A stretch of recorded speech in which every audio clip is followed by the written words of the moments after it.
आज आप सुने जीवत वाहन की व्रत कथा। एक गांव में दो बहनें थी। बड़ी बहन अमीर थी और छोटी बहन बहुत गरीब थी।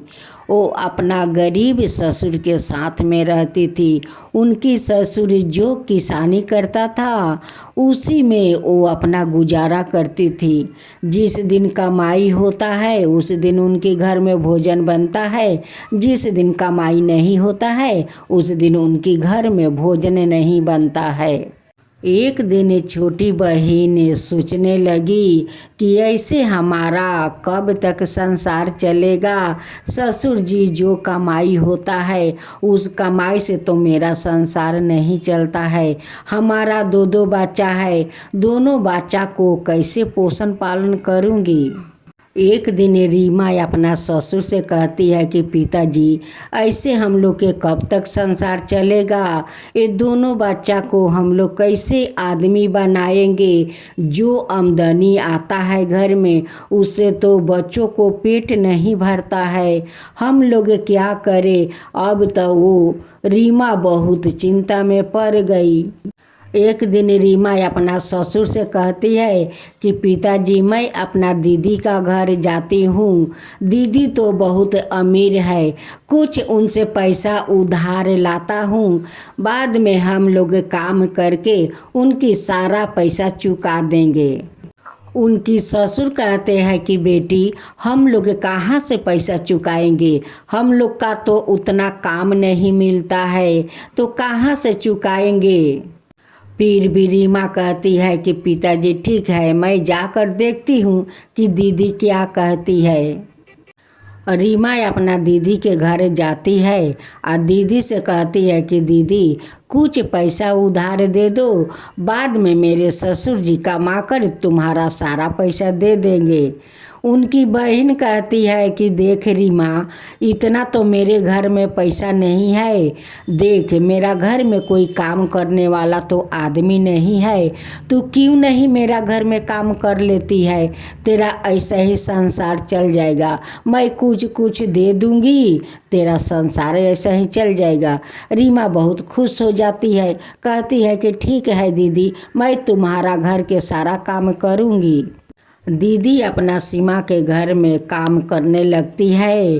वो रोज़ धान कुटवाती है, गेहूँ चक्री में पिसवाती है, बहुत सारा बर्तन भारा मांजने को देती है। रीमा सारा दिन धान कूटती है तो उनकी दीदी टूटे हुए चाउर जो निकलता है वही देती है। सीमा वही लियाकर अपना बच्चों को बनाकर खिलाती है। उनकी घर में जो बच्चा ऊँचा बासी रहता है वो दे देती है। सीमा अपना घर में लियाकर अपना दोनों बच्चों को और ससुर को खिलाती है। लेकिन सीमा कभी नहीं कहती है अपना दीदी से कि दीदी मैं सारा दिन काम करती हूँ आ तुम शाम को जो बचे ऊँचे खाना रहता है वही मुझे दे देती हो। सारा दिन धान कूटती हूँ आ तुम टूटे हुए चाउर देती हो। कभी रीमा अपना दीदी से ये सब बात नहीं कहती है। सीमा अपना दीदी के घर में काम करके आज जो उनकी दीदी देती है उसी से सीमा अपना गुजारा करती है। उनकी दीदी का घर में बहुत सारा फल फूल डाली में सजा कर रखती है, लेकिन एक भी अपना छोटी बहन को हाथ उठाकर नहीं देती है कि सीमा ये फल है ले जाओ तू अपना बच्चों को दे देना, भाई तुम खा लेना। कभी हाथ उठाकर नहीं देती है और नहीं बोलती है। उनके घर में काम करते करते जीवत भगवान का व्रत आ गया। रीमा तो बहुत खुश थी कि दीदी तो जीवत व्रत के दिन कुछ ना कुछ देगी तो मैं अपना जीवत भगवान के लिए दूंगी। उनकी बच्चा दोनों बहुत खुश थे कि माँ तो मौसी के घर में काम करती है, मौसी जरूर जीवत व्रत के दिन हम लोग का पर पकवान देगी, हम लोग खूब खाएंगे। बहुत रीमा का दोनों बच्चा खुश थे, रीमा भी खुश थी। जिस दिन वो लोग नहा के खा था, उस दिन रीमा जाकर अपना दीदी से कहती है, दीदी काल तो देखो जीउत भगवान का देना है, मुझे आटा दे देना, कुछ पैसा दे देना कि मैं बाजार से कुछ दाल सब्जी लाऊंगी, कुछ पर पकवान बनाकर जीउत भगवान को दूंगी और अपना बच्चा लोग के खिलाऊंगी दीदी। जब रीमा अपना घर आती है काम करके, उनकी दोनों बच्चा का खुशी का ठिकाना नहीं है। वो दोनों बच्चा कहता है कि माँ मौसी तो काल हम लोग के पर पकवान देगी। रीमा कहती है कि हाँ बच्चों, क्यों नहीं देगी, दीदी को तो भगवान सब कुछ भरे है, उनकी घर में कुछ के कमी नहीं है बच्चों, ज़रूर तुम्हारी मौसी कुछ ना कुछ हम लोग के ज़रूर देगी, पर पकवान भी देगी, पैसा आटा भी देगी, सब कुछ देगी। हम लोग भी पर पकवान बनाएंगे और जीउत भगवान को देंगे और तुम लोग भी मज़े से खाना। जब शाम को रीमा अपना दीदी के घर जाती है या दीदी से मांगती है, तो दीदी कहती है कि देख उस दौरी में थोड़ा गेहूँ है, वो गेहूँ के पीस कि मैं भी पकवान बनाऊंगी और कुछ तुझे भी दूंगी, तू भी ले जाकर बना लेना। बेचारी बहुत खुशी खुशी से उतना सारा गेहूँ वो चक्री में पीसी, लेकिन जाने के समय में वो मांगी, लेकिन उनकी दीदी तो इनकार कर दिया। रीमा के सारा खुशियाँ धूल में मिल गया। रीमा के दीदी कहती है कि देख बहन, जितना तू आटा पीसी है उतना से मेरा ही नहीं होगा, तुझे मैं कहाँ से दूँ। अब तो रीमा का मन बहुत दुख हो गया। वो घर में जाती है, जैसे बैठती है तो वो अपना पैर में देखती है कि कुछ आटा चिपका हुआ है। अब तो वही आटा को एक बर्तन में झाड़ लेती है, छोटे छोटे 2 लीट लगा लेती है, लगा कर 1 लीट अपना बच्चों लोग को खिला देती है और 1 लीट लेकर एक डेहरी पर रख देती है। सुबह रीमा उठकर जीउत भगवान को बस जल दे देती है या कहती है कि हे चिलू सियारिन, हे जीउत वाहन, मेरे पास जल है, जल के सिवा कुछ नहीं है, दे कर आती है और फिर घर में सो जाती है। उसी समय जीउत भगवान आते हैं और कहते हैं कि रीमा क्या बनाई है। रीमा कहती है कि बाबा मैं क्या बनाऊं, देखिए उस डेहरी पर 1 लिट्टी छोटा सा है, वही खा लीजिए, मेरे पास तो कुछ भी नहीं है आपको देने के लिए, उसी लिट्टी को खा लीजिए। जीउत भगवान वही लिट्टी को खा लेते हैं और खा कर उनकी घर से लेकर द्वार तक इतना पैखाना जीउत भगवान करते हैं, इतना करते हैं कि उनकी घर में खाली सोने सोने का वो डाला था। जब सीमा सुबह उठती है, उठ कर अपना घर देखती है तो कहती है कि इतना सारा ये क्या चमक रहा है। देखती है कि वो तो सारे सोना है, घर से लेके आंगन तक वो सारे सोना को बिटोरती है, घर में इकट्ठा करती है। कहती है कि ये तो जीउत भगवान का कृपा है कि वो लिट्टी खाकर इतना सारा सोने सोने पैखाना किया है।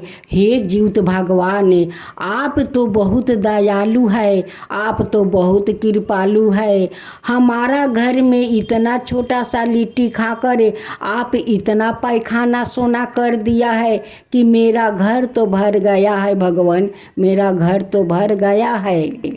अब तो रीमा बहुत श्रद्धा भक्ति से जीउत भगवान का व्रत करती है। सभी औरत के साथ नदी में स्नान करने जाती है, वहाँ जीउत भगवान को कथा सुनती है, अरेर बरेर से गले मिलती है। पारन के दिन रीमा बहुत अच्छा अच्छा भोजन बनाती है, अपना बच्चों को खिलाती है, खुद भी पारण करती है, अपना ससुर को खिलाती है। तब अपना ससुर से सारे सोना और ये अपना बच्चों को दिखाती है कि देखो जीवित भगवान का कृपा, इतना सारा लिट्टी खाकर इतना सारा जीवित भगवान पैखाना किया कि सारा पैखाना सोना में बदल गया है बच्चों। अब तुम लोग का कभी तकलीफ नहीं होगा मेरा बच्चों। रीमा उसी सोना को बेच कर अपना खूब सुंदर महल बनाती है, घर में बहुत सारा अन्न धन भर लेती है, बच्चों लोग के लिए अच्छे अच्छे कपड़ा पहनाती है, भोजन कराती है। 5 दिन के बाद उनकी दीदी कहती है कि आज 5 दिन हो गया, रीमा तो काम करने नहीं आई। क्या बात है कि वो काम करने नहीं आती है? जब जाती है उनकी घर देखने रीमा को, उनकी महल देखकर बहुत अचकित हो जाती है। कहती है कि ये यहाँ पर तो झोपड़ी था, और झोपड़ी के जगह तो महल बन गया है। ये महल किसका है? जब अंदर जाती है तो अपना बहन रीमा को देखती है, उनकी दोनों बच्चों को देखती है। बच्चों कहते हैं कि माँ देखो मौसी आई है, माँ देखो मौसी आई है। रीमा घर से निकलती है, अपना दीदी को इज्जत सम्मान से बैठने के लिए टेबुल देती है कि दीदी इस पर बैठो। लेकिन रीमा तो धन का अहंकार नहीं दिखाया, वो तो अपना दीदी को मान सम्मान से बैठाई। उनकी दीदी कहती है कि बहन ये सब कैसे तुझे मिल गया, इतना सारा धन कहाँ से आ गया?